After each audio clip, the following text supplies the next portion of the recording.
नमस्कार दोस्तों, आपका स्वागत है हमारे प्यारे चैनल अम्बेडकर सिंघानिया पर। तो दोस्तों, अगर आप चैनल पर नए हैं तो सबसे पहले हमारे चैनल अम्बेडकर सिंघानिया को जरूर सब्सक्राइब करें, जिससे कि हमारे चैनल पर आने वाले तमाम वीडियो आप तक बिना किसी अड़चन के पहुंच जाए। तो चलिए दोस्तों, आज का न्यूज शुरू करते हैं। तो दोस्तों, आप लोगों को बता दें कि टकराते रहे स्पीकर, सीएम और नेता प्रतिपक्ष, राज्य छूट गया पीछे। दोस्तों, सवाल गायब हुआ, स्पीकर बदल गया तो मचा बवाल। दरअसल मित्रों, एक विधानसभा सत्र में अध्यक्ष और मुख्यमंत्री ने एक दूसरे के खिलाफ सारे हथकंड अपनाए। सत्र के दौरान ही नवभारत टाइम्स विधानसभा दस्तावेज जलमशाही प्रसंस्करण शीर्षक खबर छपी, जिसमें अध्यक्ष जी पर आरोप लगा था कि पहले तो उन्होंने एक निर्दलीय विधायक के एक प्रश्न को, जो एक पूर्व कांग्रेसी मंत्री के भ्रष्टाचार के बारे में था, स्पीकर का सूचीबद्ध कर लिया। फिर उस अल्पसूचित प्रश्न को गायब करवा दिया। इसको लेकर कर सदन में और बाहर भी जबरदस्त हंगामा हुआ। दल के लोग, एक सदस्य ने कहा कि आज सदन की गरिमा दांव पर लग गई है। जिस व्यक्ति को जलसाही के लिए जेल में होना चाहिए वह अध्यक्ष की कुर्सी पर बैठा है। इसके प्रतिकार में अध्यक्ष जी विधानसभा नहीं आए। सदन के मामले में वह आए भी तो सदन में ना जाकर अपने कक्ष में ही बैठे रहे। उनका कहना था कि सदन को अधिकार है कि किसी सवाल को किसी चरण में बदल दे या रद्द कर दे, और यह भी अध्यक्ष के निर्णय की आलोचना नहीं हो सकती है। अखबार में छपी खबर और संपादकीय विशेषाधिकार हनन का मामला है। विधानसभा अध्यक्ष ने बाद में मुख्यमंत्री पर प्रहार करते हुए यह भी कहा कि 5 दिनों से सदन में या बाहर अखबारों के जरिए जो कुछ हो रहा है वह सदन और अध्यक्ष की ओर अवमानना है कि इस दौरान मुख्यमंत्री लगातार चुप रहे। दोस्तों, इस तरह इन तीनों पदों पर आसीन लोगों के बीच लगातार एक दूसरे को अस्पष्ट करने की सार्वजनिक लड़ाई चलती रही।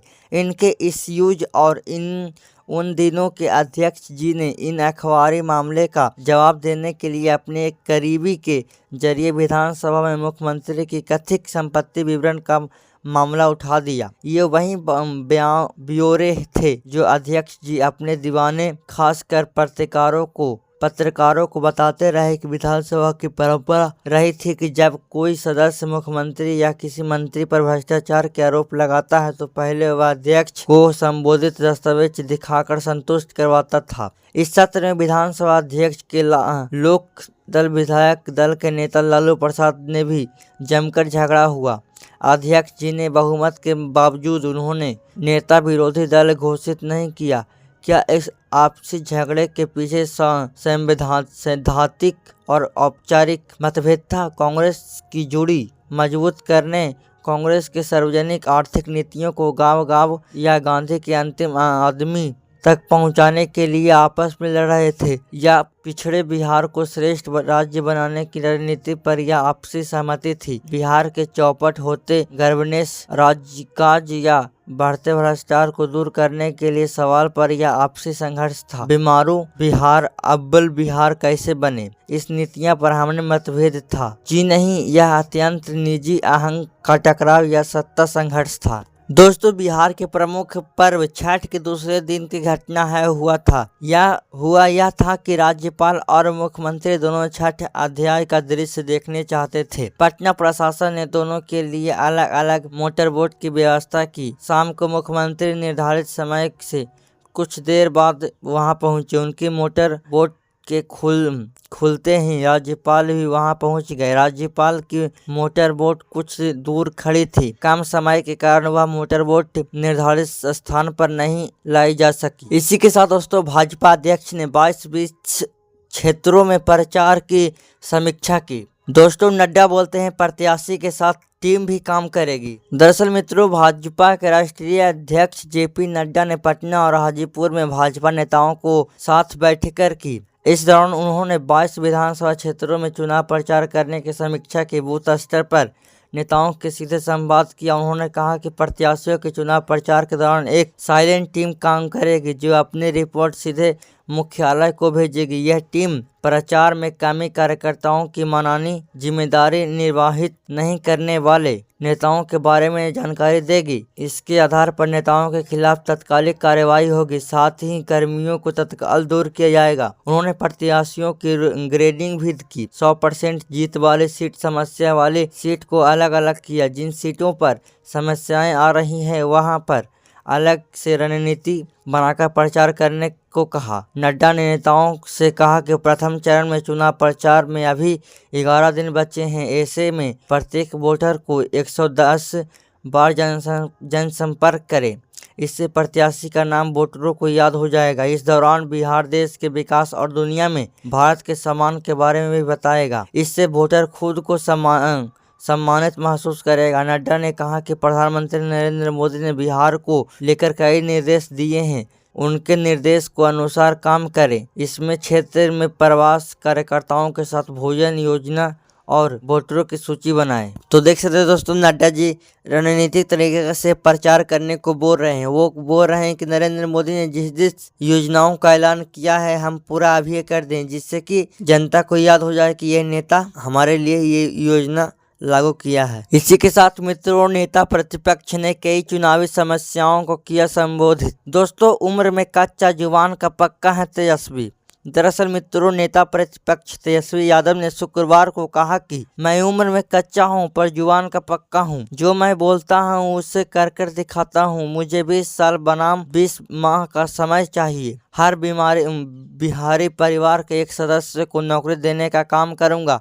हमने माई बहन योजना लाई है। हमारे नीतीश चाचा ने 10-10 हजार रुपये कर्ज महिलाओं को देने का काम किया है। हमारी सरकार बनते ही कुछ ही महीनों में महिलाओं को खाते में 1 साल में 33 हजार रुपये देने का काम करेंगे। तेजस्वी ने कहा कि प्रधानमंत्री नरेंद्र मोदी चुनावी में आकर झूठ बोलकर चले जाते हैं, फिर झूठ बोलने आ जाते हैं। गरीबों की बात करने वाले को जंगलराज कहा जाता है। हमारे नीतीश चाचा अब सरकार नहीं चलाते हैं, नरेंद्र मोदी और अमित शाह सरकार चला रहे हैं। नेता प्रतिपक्ष ने सभा में उपस्थित पारू से महागठबंधन प्रत्याशी शंकर प्रसाद यादव, लालगंज के प्रत्याशी शिवानी शुक्ला, बरूराज के प्रत्याशी राकेश यादव, कुढ़नी के प्रत्याशी बबलू कुशवाहा और कांटी के प्रत्याशी इजराइल मंसूरी को विजय माला पहनाया और सभी को मजबूत करने की अपील की। उधर वीआईपी सुप्रीमो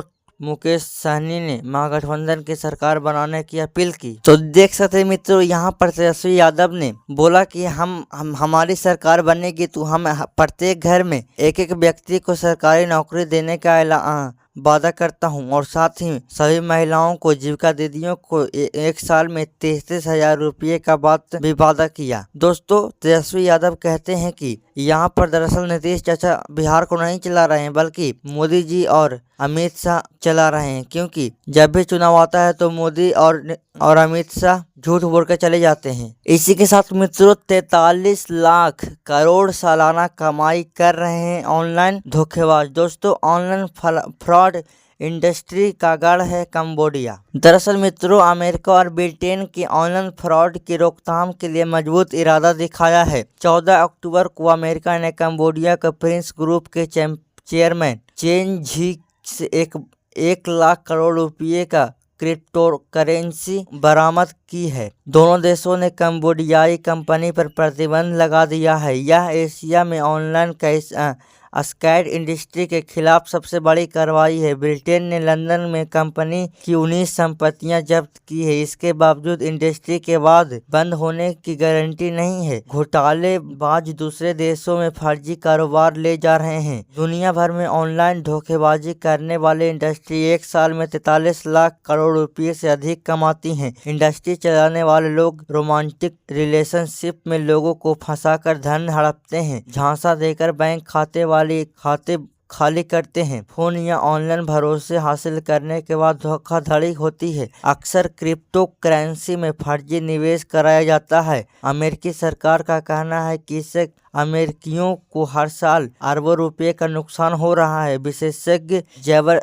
सिम्स कहते हैं कि इस इंडस्ट्री का सेंसर सेंटर कंबोडिया है। संयुक्त राष्ट्र का अनुमान है कि कंबोडिया में स्कैम कारोबार से हर साल लगभग 1 लाख करोड़ रुपए कमाए जा रहे हैं। विभिन्न देशों में 2 लाख लोग कंबोडिया की स्कैम फैक्ट्रिया में काम कर रहे हैं। कुछ लोगों को गुलाम बनाकर घोटाले कराए जा रहे हैं। वैसे अभी भी हाल के वर्षों में एशियाई देशों ने सख्त कार्रवाई की है। चीन ने घोटाले में शामिल सैकड़ों नागरिकों को गिरफ्तार किया है। 29 सितंबर को चीन ने उत्तर म्यांमार में स्कैम अभियान चलाने वाले 16 लोगों को मौत की सजा दी है। एक एशियाई राजनयिक कहते हैं कि यह पश्चिमी देशों का अपराधियों को धन का प्रवाह रोके और चीन कार्रवाई कर रहे तो इंडस्ट्री को रोक सकते हैं। फिर भी हर किसी को उम्मीद नहीं है। दोस्तों, ऑनलाइन फ्रॉड से होने वाले आय के कारण लोग कारोबार चलाने के नए रास्ते खोजते हैं। अमेरिका ब्रिटेन की कार्रवाई के 1 सप्ताह बाद भी कंबोडिया की सरकार ने घोटालेबाजों के खिलाफ सख्त कदम नहीं उठाए हैं। स्कैम इंडस्ट्री से जुड़े अड्डों को कंबोडिया पुलिस ने हाथ नहीं लगा है। पश्चिमी देशों की कार्रवाई बड़ा कदम है, फिर भी यह एक गिरोह के खिलाफ कार्रवाई से इतने बड़े फर्जी कारोबार में सिर्फ मामूली हलचल होती है। ऐसे फायदेमंद और सुरक्षित कारोबार के खिलाफ अभी लंबा रास्ता तय करना बाकी है। तो दोस्तों, आज के लिए बस इतना ही। धन्यवाद।